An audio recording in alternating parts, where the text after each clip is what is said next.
ಸಹಜವಾಗಿ ಜನರಲ್ಲಿ ಆಕ್ರೋಶ ಹೊರ ಆಗ್ತಾ ಇರುವಂಥದ್ದು. ಯಾಕಂದ್ರೆ ಗಂಡ ಹೆಂಡತಿ ಪ್ರಯಾಣ ಮಾಡುವಾಗ ಗಂಡನ ಜೇಬಿನಿಂದ ಕಸಿದು ಹೆಂಡತಿಗೆ ಫ್ರೀ ಕೊಡೋದು ಯಾವ ಮಟ್ಟಿಗೆ ಸರಿ ಅನ್ನೋದು ಇಲ್ಲಿನ ಹುಬ್ಬಳ್ಳಿ ಜನರ ಒಂದು ಆಕ್ರೋಶ. ವಿಶೇಷವಾಗಿ ವಾಯುವ್ಯ ಕರ್ನಾಟಕ ಸಾರಿಗೆ ಸಂಸ್ಥೆಯ ಕೇಂದ್ರ ಸ್ಥಾನವು ಇಲ್ಲಿರೋದ್ರಿಂದ ಈಗಾಗಲೇ ಹುಬ್ಬಳ್ಳಿ ಕೇಂದ್ರವಾಗಿಟ್ಟುಕೊಂಡು ವಿವಿಧ ಕಡೆ ತೆರಳುವಂತಹ ಒಂದು ಬಸ್ಗಳ ದರಗಳನ್ನು ಏರಿಕೆ ಮಾಡಿರುವಂಥದ್ದು. ನಾನೀಗ ಹೊಸೂರು ಬಸ್ ನಿಲ್ದಾಣದಲ್ಲಿ ಇರುವಂಥದ್ದು, ಹೊಸ ಬಸ್ ನಿಲ್ದಾಣದಲ್ಲಿ ಇರುವಂಥದ್ದು. ಸೊ ಎಲ್ಲ ವಿಚಾರಗಳನ್ನು ನಾವು ಇಲ್ಲಿ ನೋಡ್ತಾ ಹೋದ್ರೆ ಮೊದಲನೇದಾಗಿ ಒಂದು ಪ್ರಮುಖವಾಗಿ ಇಲ್ಲಿನ ಜನರನ್ನ ಮಾತಾಡಿಸ್ತಾ ಹೋಗೋಣ. ಸರ್ ಸರ್ ತಾವು ಎಲ್ಲಿ ಪ್ರಯಾಣ ಮಾಡ್ತಾ ಇದ್ದೀರಿ?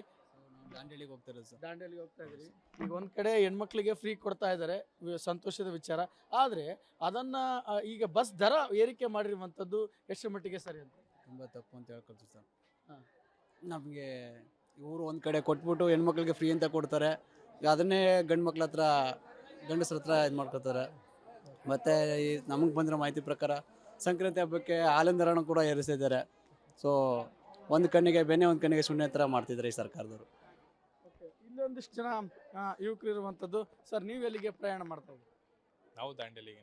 ನೀವು ದಾಂಡೇಲಿ ಹೋಗ್ತಾ ಇದ್ದೀರಿ. ಸರ್ ಒಂದ್ ಕಡೆ ಈಗ ಒಂದು ಫ್ಯಾಮಿಲಿ ಒಂದು ಕುಟುಂಬ ಪ್ರಯಾಣ ಮಾಡ್ತಿದೆ ಅಂದ್ರೆ ಬಸ್ಸಲ್ಲಿ ಈಗ ಹೆಣ್ಮಕ್ಳಿಗೆಲ್ಲ ಫ್ರೀ, ಗಂಡು ಮಕ್ಳಿಗೆಲ್ಲ ಟಿಕೆಟ್. ಆದ್ರೆ ಇಲ್ಲಿಂದನೇ ಕಸಿದು ಅವರಿಗೆ ಕೊಡ್ತಾ ಇರುವಂತ ಪ್ರಯತ್ನ ಆಗ್ತಿದೆ ಸರ್ಕಾರದಿಂದ. ಆ ಥರನೇ ಆಗೋದು. ಈಗ ಅಂತಂದ್ರೆ ನಮ್ದು ಫ್ಯಾಮಿಲಿಗೆ ಅವ್ರಿಗೂ ನಾವು ಏನಂದ್ರೆ ಈಗ ಫ್ರೀಯಾಗಿ ಹೋಗೋದು ಅವ್ರು ಟಿಕೆಟ್ ಹಾಕೊಂಡಂಗೆ ಹೋದಂಗೆ ಆಯ್ತು, ಜೊತೆ ಹೋದಂಗೆ. ಸರ್ ಕರ್ನಾಟಕ ಸರ್ಕಾರ ಸರ್ ಐದು ಗ್ಯಾರಂಟಿಗಳನ್ನು ಹೇಳಿ ಅಧಿಕಾರಕ್ಕೆ ಬಂದಿರುವಂಥದ್ದು. ಸೊ ಈ ಗ್ಯಾರಂಟಿಗಳನ್ನು ತೂಗಿಸಲು ರಾಜ್ಯ ಸರ್ಕಾರ ಎಲ್ಲೊಂದು ಕಡೆ ದಿವಾಳಿ ಆಗ್ತಿದೆ, ಈ ರೀತಿಯಾಗಿ ದರಗಳನ್ನು ಏರಿಕೆ ಮಾಡ್ತಾ ಇದೆ ಅಂತ ಆರೋಪಗಳು ಕೇಳಿ ಬರ್ತಾ ಇದಾವೆ. ತಾವೇನು ಹೇಳ್ತೀರಿ ಸರ್? ಈ ಕರ್ನಾಟಕ ಮೊದಲೇ ದಿವಾಳಿ ಆಗಿ ಹೋಯ್ತಿ, ಆಗುತ್ತಾ ಐತೆ. ಯಾಕೆ ಹೆಣ್ಮಕ್ಳೆಲ್ಲ ಫ್ರೀ ಕೊಟ್ಟಾರೆ, ಗಂಡು ಮಕ್ಳು ನಾವು ಓಟ್ ಹಾಕಂಗಿಲ್ಲ, ಗಂಡು ಮಕ್ಳು ಕೆಲಸ ಮಾಡೋದಿಲ್ಲ. ಅಲ್ಲಿ ಹೆಣ್ಮಕ್ಳು ಕೊಡ್ಕೊಂತಾರೆ, ಗಂಡು ಮಕ್ಳು ಏನು ಮಾಡೋಕೆ? ಈಗ ಗಂಡು ಮಕ್ಳು ಹೆಣ್ಮಕ್ಳು ಕೈ ಸಿಗ್ತಾ ಇಲ್ಲ. ಈಗ ಹೆಣ್ಮಕ್ಳು ಹೋಗ್ತಾ ಇರ್ತಾರೆ ಎಲ್ಲಿದ್ದು ಏನಿದೆ ಫೋನ್ ಮಾಡ್ತಾರೆ. ಗಂಡು ಮಕ್ಳು ದುಡ್ಡು ಬಂದು ಮನ್ಯಾಗ ಏನು ಮಾಡ್ಬೇಕು? ಯಾರು ಮಾಡಾಕ್ಬೇಕು? ಹೌದಲ್ರಿ, ದರಗಳು ಏರಿಕೆ ಆಗ್ತಾ ಇದೆ, ಸಂಬಳಗಳು ಹೆಚ್ಚಿಗೆ ಆಗ್ತಾ ಇಲ್ಲ. ಆಗ್ತಾ ಇಲ್ಲ. ಈ KSRTC ಕೇಳಿ ಅವ್ರಿಗೆ ಬರೋಬ್ಬರಿ ಸಂಬಳ ಬರ್ತಾ ಇಲ್ಲ. ಮನೆ ಸ್ಟ್ರೈಕ್ ಮಾಡ್ತಾ ಇದ್ರು, ಮತ್ತೆ ವಾಪಸ್ ತಗೊಂಡ್ರು ಅವರು. ಮತ್ತು ಅವ್ರು ಸಂಬಳ ಕೊಡ್ತಾ ಇದ್ರು ಅವರು. ಈ ಗಂಡು ಮಕ್ಳೆಲ್ಲ ಹೆಣ್ಣು ಮಕ್ಳು ಫ್ರೀ ಮಾಡ್ಕೊಂತ ಹೋಗ್ಬಿಟ್ಟಲ್ಲ ಅದು. ಗಂಡು ಮಕ್ಳು ಏನು ಮಾಡ್ಬೇಕು? ಹೌದಲ್ರಿ, ಇಷ್ಟೇ ಮೇಡಮ್. ಈಗ ಹೆಣ್ಮಕ್ಳಿಗೆ ಫ್ರೀ ಕೊಡ್ತಾ ಇದ್ದಾರೆ, ಈಗ ಹೆಣ್ಮಕ್ಳಿಗೆ ಫ್ರೀ ಕೊಡ್ತಾ ಇದ್ದಾರೆ, ಗಂಡು ಮಕ್ಳಿಗೆ ಯಾಕೆ ಈ ಬರೆ ಅನ್ನೋದು ಕುಟುಂಬಸ್ಥರ ಅಥವಾ ಯಜಮಾನರ ಮಾತು. ತಾವೇನು ಹೇಳ್ತೀರಿ ಮೇಡಮ್? ಸರ್ ಇದು ಆ್ಯಕ್ಚುಲಿ ನ್ಯಾಯ ಅಲ್ಲಲ್ಲ. ಅವರು ಆ್ಯಕ್ಚುಲಿ ಇಬ್ಬರಿಗೂ ಸಮಾನ ಹಕ್ಕು ಕೊಡಬೇಕಲ್ಲ. ಹೆಣ್ಮಕ್ಳಿಗೆ ಅಷ್ಟು ನಾನೇನು ಹೆಣ್ಮಕ್ಳು ಅಂತ ಹೇಳಿ ನಾನು ಅವ್ರ ಸಪೋರ್ಟ್ ತೊಗೊಳೋದಿಲ್ಲ. ಆ್ಯಕ್ಚುಲಿ ಗಂಡು ಮಕ್ಳಿಗೂ ಸಮಾನವಾದ ಹಕ್ಕು ಕೊಡಬೇಕು. ಅವರು ಇದಾರಲ್ಲ ಇದರಲ್ಲಿ.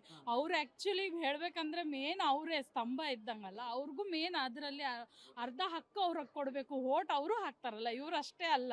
ಹೀಗಾಗಿ ಅವರು ಅದೇನಾಗ್ಬಿಟ್ಟಿದ್ದಾರೆ, ಹೆಣ್ಮಕ್ಳಿಗೆ ದುಡ್ಡು ಕೊಟ್ಟು ಫ್ರೀ ಕೊಟ್ಟು ಅವ್ರ ಕಡೆಯಿಂದ ಓಟ್ ಎಲ್ಲ ಕಿತ್ಕೊಂಡು ಅವರು ಬಂದ್ಬಿಟ್ಟಿದ್ದಾರೆ. ಆ್ಯಕ್ಚುಲಿ ಇದಲ್ಲ, ಒರಿಜಿನಲ್ ಇದು ಅಲ್ಲವೇ ಅಲ್ಲ ವೋಟಿಂಗ್. ಆ್ಯಕ್ಚುಲಿ ಹೇಳ್ಬೇಕಂತಂದ್ರೆ ಆ್ಯಕ್ಚುಲಿ ತಪ್ಪಿದು. ಮೇಡಮ್, ತಾವೊಬ್ಬ ಪ್ರಜ್ಞೆ ಅಂತ ಮಹಿಳೆ ಆಗಿ, ಈ ರಾಜ್ಯದ ಮಹಿಳೆ ಆಗಿ, ರಾಜ್ಯ ಸರ್ಕಾರದ ಈ ನಡೆ ಏನಿದೆ ಏನು ಹೇಳ್ತೀರಿ ಮೇಡಮ್? ಇಲ್ಲ, ನನಗಂತೂ ಇದು ರಾಂಗ್ ಅಂತ ಅನಿಸ್ತಾ ಇದೆ ಸರ್. ನಾನು ಮನೆಯಲ್ಲೂ ಕೂಡ ಅದೇ ಹೇಳ್ತೀನಿ, ಇದು ಆ್ಯಕ್ಚುಲಿ ಅಲ್ವೇ ಅಲ್ಲ. ರಾಂಗ್ ಅಂದರೆ ತುಂಬ ರಾಂಗ್. ಈಗ ಬಸ್ಸಲ್ಲಿ ಹತ್ತಾರೆ ಹೆಣ್ಮಕ್ಳು, ಮುಂದ್ಗಡೆ ಹಿಂದ್ಗಡೆ ಪಾಪ ಗಂಡು ಮಕ್ಳಿಗೆ. ಇವಾಗ ನಮ್ಮ ಡ್ಯಾಡಿನೇ ಹೇಳ್ತಿರು, ವಯಸ್ಸಾಗಿದ್ದಾರೆ ಅವರಿಗೆ. ಅವ್ರು ಹತ್ತಿದ್ರೆ ಅವ್ರಿಗೆ ಒಂದು ಸೀಟ್ ಸುದ್ದ ಕೊಡೋದಿಲ್ಲ ಅವರಿಗೆ ಪಾಪ ಕೂಡ್ಲಿಕ್ಕೆ. ಗೃಹಲಕ್ಷ್ಮಿ ಯೋಜನೆ ಅಂತಂದು 2,000 ರೂಪಾಯಿ ಕೊಡ್ತಾರೆ. ಉಳಿಕೆದ ಹಾಲಿನ ದರ ಇರ್ಬೋದು, ಬಸ್ ದರ ಇರ್ಬೋದು, ಗ್ಯಾಸ್ ದರ, ಈ ಪೆಟ್ರೋಲ್ ದರನು ಕೂಡ ಕೇಂದ್ರ ಸರ್ಕಾರ ಕಮ್ಮಿ ಮಾಡಿ ರಾಜ್ಯ ಸರ್ಕಾರ ಜಾಸ್ತಿ ಮಾಡಿರುವಂಥದ್ದು ಎಷ್ಟು ಮಟ್ಟಿಗೆ ಸರಿ? ತಪ್ಪು ಸರಿ. ಇದು ಅದೇ ಅಲ್ಲ, ಈ ಕಡೆಯಿಂದ ಕೊಡ್ತಾ ಇದ್ದಾರೆ, ಆ ಕಡೆಯಿಂದ ಕಿತ್ಕೋತಾ ಇದ್ದಾರೆ. ಆ್ಯಕ್ಚುಲಿ ಅದು ಅಲ್ವೇ ಅಲ್ವಲ್ಲ. ಕೊಟ್ಟರೆ ಸರಿಯಾಗಿ ಕೊಡಬೇಕು.